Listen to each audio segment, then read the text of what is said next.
रह गया हूँ। अहमदाबाद का ये प्लेन क्रैश आपको बखूबी याद होगा, जिसने भारत की एविएशन इंडस्ट्री के ऊपर एक ऐसा काला दाग लगाया जिसको मिटाने में अगले कई साल लगेंगे।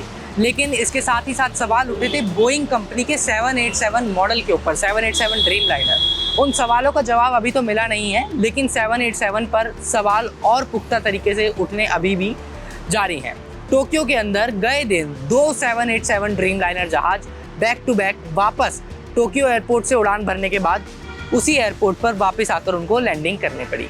हुआ दरअसल ये कि यूनाइटेड एयरलाइंस और ANA, जो कि जापान की एक एयरलाइंस है, इन दोनों के जहाज टोक्यो से पेरिस, जो कि जापान एयरलाइंस का जहाज था, और दूसरा यूनाइटेड एयरलाइंस का जहाज जो कि टोक्यो से शिकागो जा रहा था, दोनों ने अपने अपने निर्धारित समय पर उड़ान भरी। लेकिन यूनाइटेड एयरलाइंस का जहाज जैसे ही हवा में पहुंचा, लगभग 10,000 फीट की ऊंचाई पर उसके एक इंजन में खराबी आने लगी। पायलट को इंजन में खराबी का अंदेशा हुआ और उसने वापस जहाज को टोक्यो एयरपोर्ट पर लैंड करने का फैसला लिया। एक्सेस फ्यूल के साथ लैंडिंग ना करने के कारण जहाज को काफ़ी देर तक हवा में ही घुमाया गया, जिसकी वजह से जो प्लेन का एयरबॉर्न टाइम था वो सब लगभग 76 मिनट्स का रहा।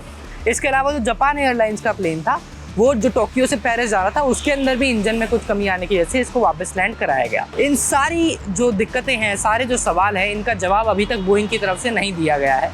देखना होगा कि आने वाले दिनों में क्या बोइंग के ऊपर किसी तरह की कोई पेनल्टी लगती है या अकाउंटेबिलिटी देने के लिए बोइंग क्या जवाब सामने लेकर आता है।